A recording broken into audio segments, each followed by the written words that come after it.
요한 1서 1장. 이제 우리는 생명의 말씀인 예수 그리스도에 관하여 쓰려고 합니다. 그분은 태초부터 계셨으며 우리는 그분에 대해 듣고 눈으로 보고 손으로 만져본 바 되었습니다. 우리는 생명을 주시는 말씀에 관하여 쓰고 있습니다. 생명을 주시는 그분이 우리에게 나타나셨습니다. 우리는 그분을 보았으며 또한 그분에 관한 증거도 제시할 수 있습니다. 이제 우리가 말하는 것은 그분이 영원한 생명을 가지고 계시다는 것입니다. 이 생명을 주시는 분은 하나님 아버지와 함께 계시다가 우리에게 나타나셨습니다. 우리가 보고 들은 것을 여러분에게 말하는 이유는 여러분이 우리와 함께 교제하기를 원하기 때문입니다. 우리가 함께 나누는 이 교제가 하나님 아버지 그리고 그 아들 예수 그리스도와 함께 가지는 교제입니다. 우리는 여러분과 함께 기쁨을 나누려고 이 글을 쓰고 있습니다. 우리가 그리스도로부터 듣고 여러분에게 전하려고 하는 말씀은 하나님은 빛이시며 그분께는 전혀 어두움이 없다는 것입니다. 그렇기 때문에 만약 우리가 하나님과 사귀고 있다고 말하면서 여전히 어두움 가운데 살고 있다면 우리는 거짓말쟁이이며 진리를 따라 살고 있지 않은 것입니다. 하나님께서 빛 가운데 계시기에 우리 역시 빛 가운데서 살아야 합니다. 우리가 빛 가운데 살게 되면 서로 교제하게 됩니다. 또한 하나님의 아들이신 예수 그리스도의 피가 우리 모든 죄를 깨끗이 씻어주실 것입니다. 또한 우리가 스스로 죄를 짓지 않았다고 말한다면 그것은 우리 자신을 속이는 것이며 진리가 우리 안에 없는 것입니다. 그러나 우리가 죄를 고백하면 그분은 우리를 용서해 주실 것입니다. 그분은 옳은 일만 행하시는 분이기 때문에 우리는 그분을 믿을 수 있습니다.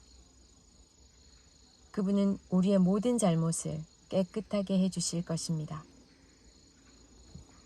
우리가 계속 죄를 지은 적이 없다고 말한다면 그것은 하나님을 거짓말쟁이로 만드는 것이며 우리는 하나님께서 주신 진리의 가르침을 받아들이지 않는 것입니다. 요한 1서 2장. 나의 사랑하는 자녀들이여, 나는 여러분이 죄를 짓지 않게 하려고 이 편지를 씁니다. 그러나 누군가가 죄를 짓는다 하더라도 우리에게는 우리를 도와주시는 예수 그리스도가 계십니다. 그는 의로운 분이시며 우리를 대신하여 아버지 앞에서 우리를 변호해 주십니다. 예수님만이 우리의 죄를 위해 화목제물이 되셨으며 오직 예수님을 통해서만 모든 사람들의 죄가 용서받을 수 있습니다. 또한 우리는 우리가 하나님의 계명들에 순종할 때 진실로 하나님을 안다고 자신에게 말할 수 있습니다. 하지만 누군가가 나는 하나님을 알아요 라고 말하면서 그분이 명령하신 것에 순종하지 않는다면 그 사람은 거짓말쟁이입니다. 그에게는 진리가 없습니다. 하나님의 가르침을 따라 순종해야만 그 사람 안에 하나님의 사랑이 완전히 이루어지게 될 것입니다. 이것이 우리가 하나님을 따르고 있음을 보여주는 방법이 됩니다. 누구든지 자기 안에 하나님께서 계신다고 말하는 사람은 예수님께서 사신 것처럼 살아야 합니다. 나의 사랑하는 친구들이여, 나는 여러분에게 새 계명을 쓰고 있는 것이 아닙니다. 이것은 여러분이 처음부터 가지고 있었던 것과 똑같은 계명이며 이미 들어보았던 가르침입니다. 그러나 나는 분명히 새로운 계명을 쓰고 있습니다. 이 계명은 진리입니다.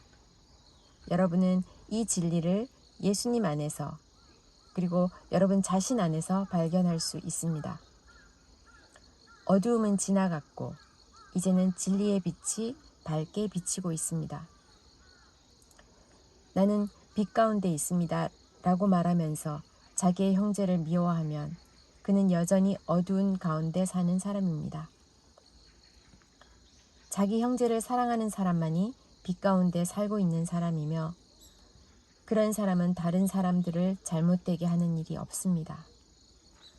그러나 형제를 미워하는 사람은 어두움 가운데 있는 사람이며 어두움 속에 살면서 자신이 어디를 향해 가고 있는지를 알지 못하는 사람입니다. 그것은 어두움이 그를 눈멀게 만들었기 때문입니다. 사랑하는 자녀들이여, 내가 이 글을 쓰는 것은 그리스도를 통하여 여러분의 죄가 용서함을 받았기 때문입니다. 부모들이여, 내가 이 글을 쓰는 것은 태초부터 계신 그분을 당신이 알고 있기 때문입니다. 젊은이들이여, 내가 이 글을 쓰는 것은 여러분이 이미 악한 자와 싸워 이겼기 때문입니다. 자녀들이여, 내가 이 글을 쓴 것은 여러분이 아버지를 알고 있기 때문입니다.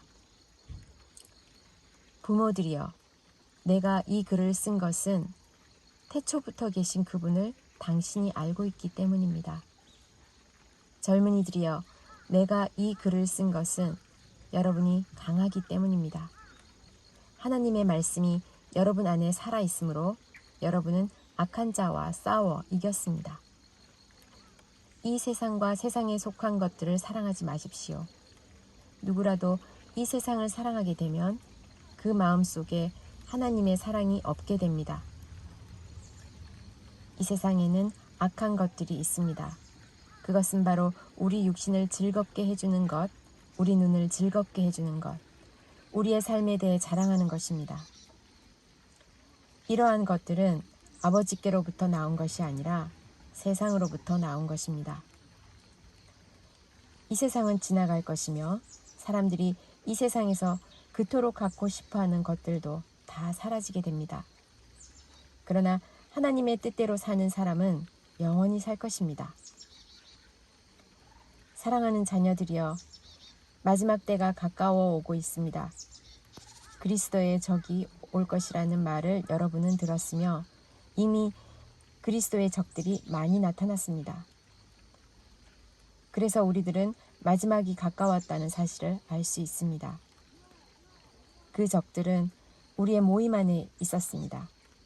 그러나 그들은 정말로 우리에게 속한 자들이 아니었기 때문에 우리를 떠나갔습니다. 만약 그들이 정말로 우리 모임의 일부분이었다면 우리와 함께 머물렀을 것입니다. 그러나 그들은 떠나갔고 이 사실을 그들 중 어느 누구도 우리에게 속한 자가 아니었다는 것을 보여줍니다. 여러분은 거룩하신 분이 주신 선물을 가지고 있습니다. 그러므로 여러분 모두는 진리를 알고 있습니다. 왜 내가 이 글을 쓰고 있습니까? 여러분이 진리를 모르고 있기 때문입니까? 그렇지 않습니다.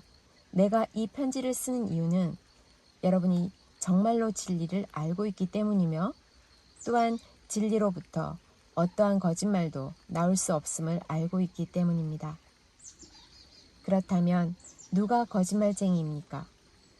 예수님께서 그리스도가 아니라고 말하는 사람이 아니겠습니까? 여러분을 예수님은 그리스도가 아니라고 말하는 사람은 그리스도의 적입니다. 그는 하나님 아버지도 그의 아들도 믿지 않습니다. 누구든지 아들을 믿지 않으면 아버지도 잃게 되고 아들을 인정하게 되면 아버지도 얻게 됩니다. 여러분이 처음부터 들은 가르침을 따라 살아가기를 계속하십시오.